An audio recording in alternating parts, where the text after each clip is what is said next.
Un programme quinquennal d'action avec des ambitions affichées très clairement.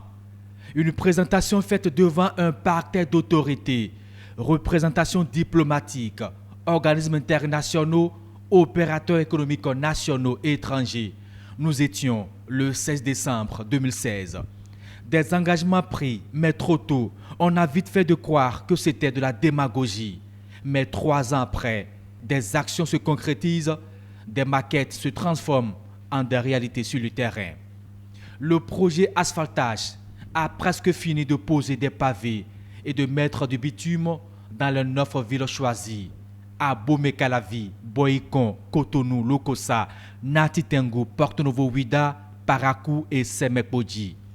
646 km de voiries primaires, secondaires et tertiaires prises en compte.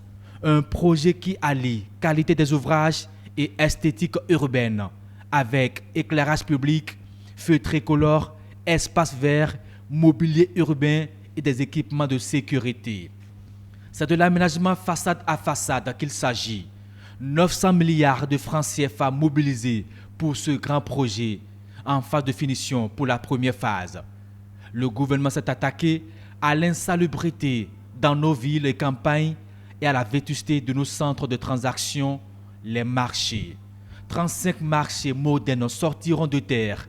Les premiers seront de type hall R+1, les seconds à hangar amélioré.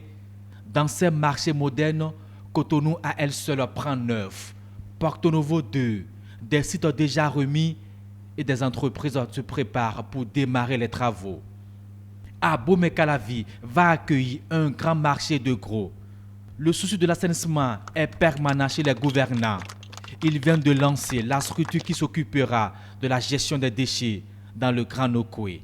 Dans Cotonou, on arrivait difficilement à collecter, j'allais dire pré-collecter et collecter moins de 30% des déchets produits. Le reste était jeté dans les caniveaux, était jeté sur les berges de la lagune, était enfoui vaille que vaille, servait à combler les bas-fonds, aggravant notre vulnérabilité vis-à-vis des inondations et des changements climatiques. Le tableau était extrêmement sombre. Un autre projet phare, la construction des cités ministérielles, administratives et départementales, la construction d'un Sofitel Hôtel et la rénovation du Centre international de conférences à Cotonou. À ce niveau, l'avant-projet sommaire architecture est validé, la signature du contrat des études techniques effectuées, puis la remise officielle du site à l'entreprise Souma. Dans le domaine du sport, de la culture et des arts, 22 stades omnisports de standing international sont en cours de construction pour un taux d'exécution global de 25% sur l'ensemble du territoire national. Les études techniques de 7 arènes culturelles et sportives déjà exécutées. La mer grignote nos côtes et le Bénin perd des mètres de terre chaque année. Le gouvernement a pris le problème à bras-le-corps. Ainsi, il y a eu rechargement par dragage de 1 775 000 m3 de sable marin de certaines cellules de plage, l'assainissement du site libéré d'Akpakpa Dodomé, la mise en dépôt par dragage et refoulement de 825 408 000 m3 de sable pour constituer la réserve et l'achèvement des travaux de construction de Donatin. C'est pour la première fois que nous constatons des actions aussi hardies, des actions déterminées pour aller à l'encontre de ce phénomène avec le gouvernement de la rupture. Et ça, il faut le saluer et c'est ça qui nous donne l'espoir d'une renaissance, l'espoir de voir Grand Popo renaître de ses cendres. Des logements économiques et sociaux sortiront de terre, 20 000 au total pour l'ensemble du territoire national. Mais déjà, 12 000 ont déjà eu le financement bouclé. À Rouedo, dans la commune d'Abomey-Calavi, 3 035 premiers logements seront érigés avec déjà la remise du site pour la construction. On parle du PAG, c'est vrai. On parle de l'opérationnalisation du PAG, c'est évident. Les gens constatent aujourd'hui que les maquettes se concrétisent, c'est une bonne chose.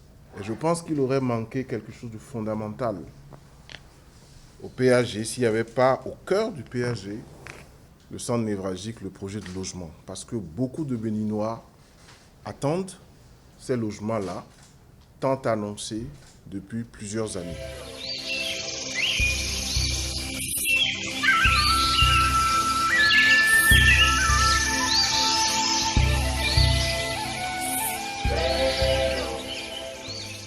La protection des ressources naturelles n'est pas de reste dans cette action de préservation et de consolidation du patrimoine national.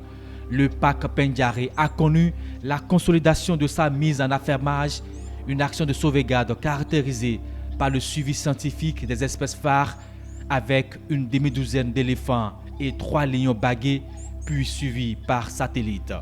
La réduction drastique du braconnage dans le parc, l'amélioration du nombre de visiteurs et des recettes de la réserve. À cela s'ajoute le démarrage de l'audit du Parc W, l'inscription du complexe WAB, Parc W, Arli et Pendiari au patrimoine mondial de la biosphère de l'UNESCO. En somme, de grands projets mis en œuvre, des chantiers qui avancent et font avancer lentement mais sûrement le Bénin.